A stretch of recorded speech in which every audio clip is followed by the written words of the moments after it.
जयपुर में नीतड़ की पहाड़ी पर एक नरसिंह भगवान का बहुत ही विशाल मंदिर है।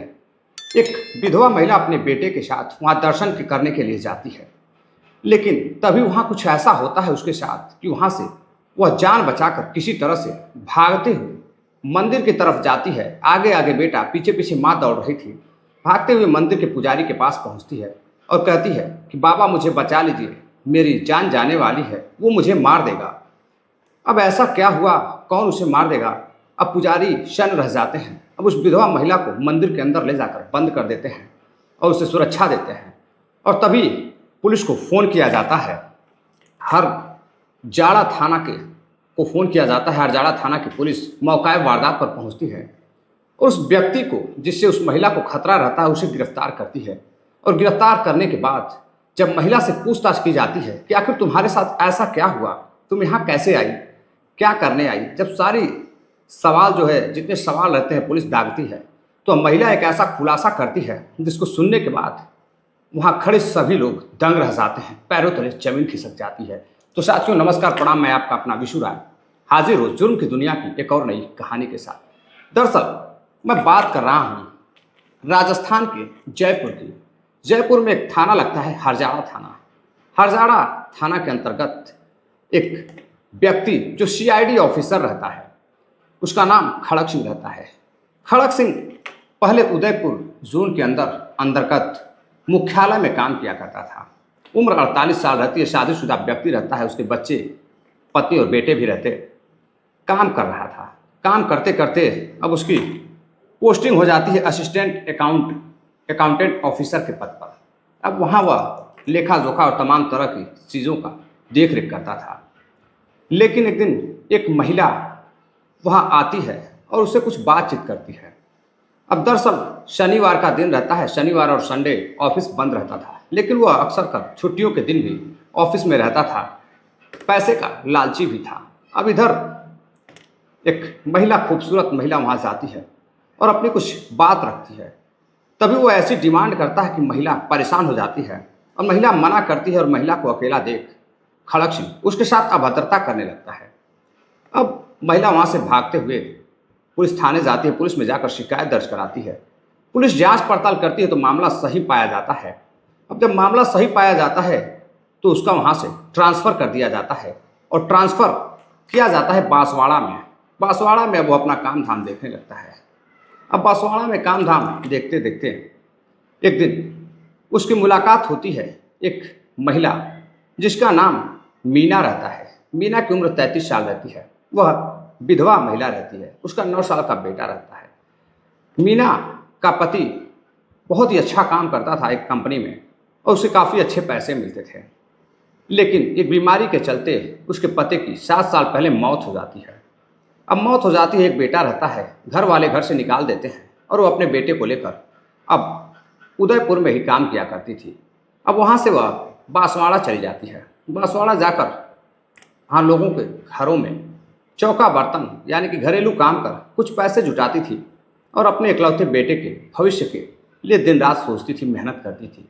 उसकी सोच थी कि वह अगर मेहनत कर पैसे जुटाएगी, अपने बच्चे को पढ़ाएगी, तो उसका बच्चा आगे चलकर ऑफिसर बनेगा, कोई ना कोई बेहतर काम करेगा जिससे उसे समस्या नहीं आएगी। अब इधर एक माँ, विधवा महिला, अपने बेटे के लिए दिन रात मेहनत करती, लोगों के घरों में काम करती। अब एक कमी थी कि वह बेहद बहुत खूबसूरत थी। कमी कहें या अच्छाई कहें, क्योंकि समाज की जो निगाहें हैं, जो गंदी निगाहें हैं, उसके हिसाब से एक विधवा महिला, वो भी 33 साल की और बेहद ही खूबसूरत, अब लोगों की निगाह उस पर जाती थी। तरह तरह की सोच के लोग, इंसान वहाँ पर थे। लेकिन इसी बीच खड़क सिंह एक दिन काम कर रहा था। काम करते करते वहाँ से वह मार्केट में कुछ सामान लेने के लिए जाता है। दरअसल वो बांसवाड़ा में किराए का मकान लेकर वहीं रहता था। जब वहाँ जाता है तो उसकी मुलाकात होती है सामान लेते हुए उस विधवा नारी मीना से। अब जब मीना से उसकी मुलाकात होती है तो साथ में एक 9 साल का बच्चा भी रहता है। अब उससे बातचीत करता तो पता चलता कि वह महिला विधवा है। उसका पति 7 साल पहले गुजर चुका है और अपने बच्चे को लेकर उसके भविष्य के लिए घरेलू काम करती है, उसी से उसका खर्चा चलता है।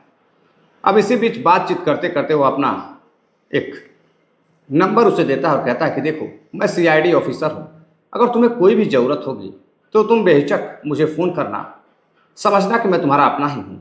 अब महिला बड़ी खुश होती है कि आजकल के समय में कहाँ कोई किसी की मदद करता है, और एक ऑफिसर जो सीआईडी में है वह काफ़ी अच्छा होगा। अब यह समझ कर अब वह कई बार उससे बातें कर लेती, कोई ज़रूरत होती तो उसे बता देती।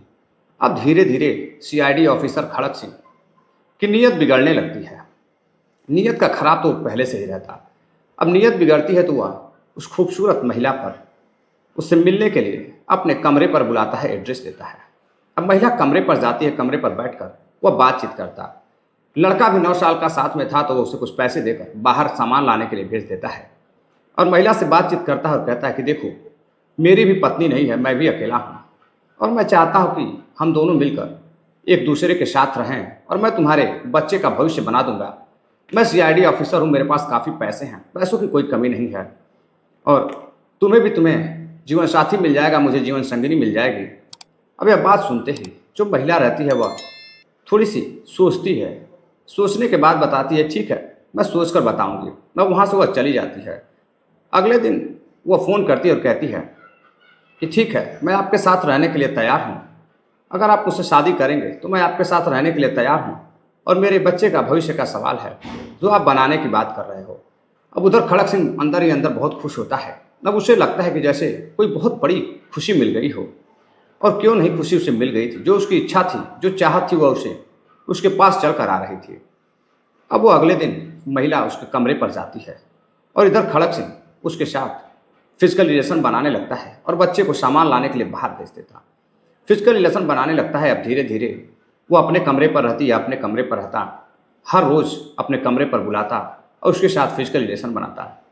धीरे धीरे समय गुजरता गया। अब समय इस तरह से गुजर रहा था, और उधर बैठकर मीना शादी का इंतज़ार कर रही थी। अब वो अपने प्रेमी खड़क सिंह से कहती कि चलो आज शादी कर लेते हैं, आखिर तुम शादी क्यों नहीं कर रहे हो। तो वो कहता बस कुछ दिन और रुको, बहुत जल्द हम शादी कर लेंगे।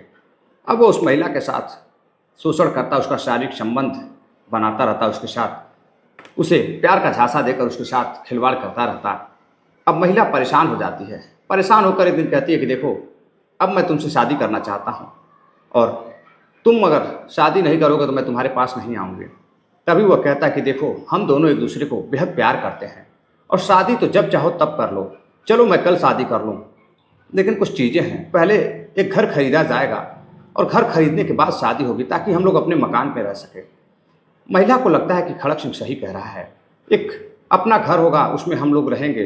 बहुत सारे जो है दिमाग में उसमें सवाल चलने लगते हैं, और बहुत चीज़ें वह सोचने लगती है। तो उसे बड़ा अच्छा लगता है कि चलो, कोई तो ऐसा व्यक्ति मिला इस समाज में जो एक विधवा नारी का सहारा बनेगा।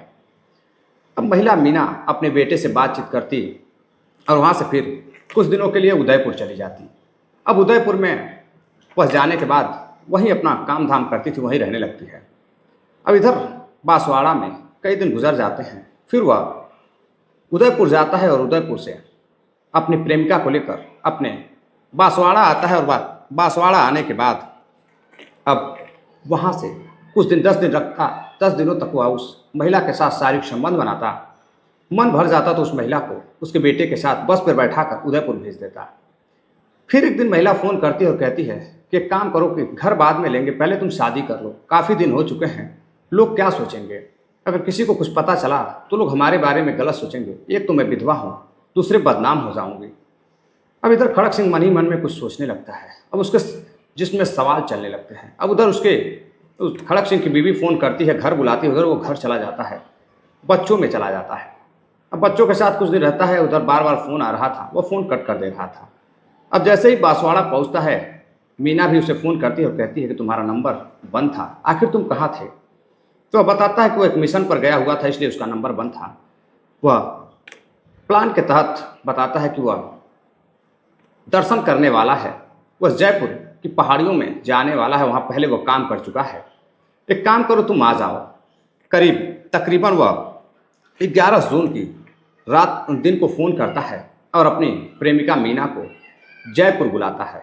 जयपुर बुलाने के बाद अब करीब रात को 9 बजे वो उसके बच्चे के साथ ट्रेन में सफ़र करता है, और सफ़र करने के बाद अब वहाँ से वह पहुँच जाता है नीदर की पहाड़ियों में नरसिंह मंदिर के पास। अब ऑटो करता है वहाँ से, और वहाँ से नीदर की पहाड़ियों पर ऑटो से जाता है और वहाँ ऑटो को छोड़ अब पैदल जाने लगता है। अब वहाँ से कुछ दूर पैदल चलने के बाद मीना थक जाती है, बच्चे भी थक जाते हैं, वो भी बैठ जाता है। बैठने के बाद बताता है कि आगे नरसिंह भगवान का मंदिर है, वहाँ मन्नतें पूरी होती है और मैं वहीं के मन्नतों से ऑफिसर बना हूँ। अब फिर महिला हिम्मत बांधती है और उसके साथ मंदिर के पास जाती है। खड़क सिंह बोलता है कि दर्शन बाद में कर लेंगे, पहले आओ कुछ काम है कर लेते हैं। अब वह नीदर की पहाड़ियों में मंदिर से ऊपर की तरफ लेकर जाता है, सुनसान जगह पर ले जाता है तो बैग से एक फावड़ा निकालता है। अब मीना पूछती है कि यह फावड़ा किस लिए लेकर आए हो, यहाँ फावड़ा का क्या काम है। अब वह डर जाती है। तभी वह बताता है कि यहीं पर एक पत्थर है, पत्थर के नीचे मैंने ढेर सारा सोने और चांदी के गहने छुपा रखे हैं ताकि किसी को पता न चले। गहने मैंने एक बार जब मैं एक मिशन पर था तब मुझे मिला था और यहीं पर मैंने गाड़ रखा है, करीब 2-3 फुट नीचे हैं। अब महिला बड़ी खुश होती है कि चलो कुछ गहने भी मिल जाएंगे। महिला गरीब रहती है तो उसके मन में लालच आ जाती है। अब वहाँ पर फावड़ा निकालता है, फोल्डिंग फावड़ा रहता है, उसे सही करता है और सही कर पहले कुछ दूर तक निशान बनाता है, करीब कब्र के निशान, कब्र का निशान बनाता है और करीब 6 फुट लंबा वह 1 फुट गहराई से खोदता है। खोदने के बाद थक जाता है तो अब बच्चे को कहता है कि बेटा अब तुम खुदाई करो, बहुत जल्द अब मिलने वाला है। अब खजाने की लालच में बेटा भी खुदाई करता है।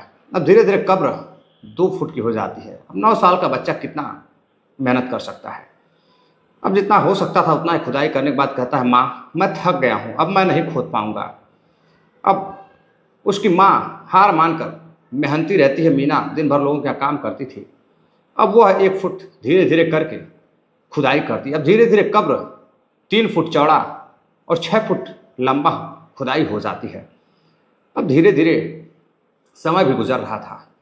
तभी अब तीनों, जो खड़क सिंह रहता है वो गड्ढे के ऊपर रहता है, कब्र के ऊपर, और नीचे माँ और बेटे।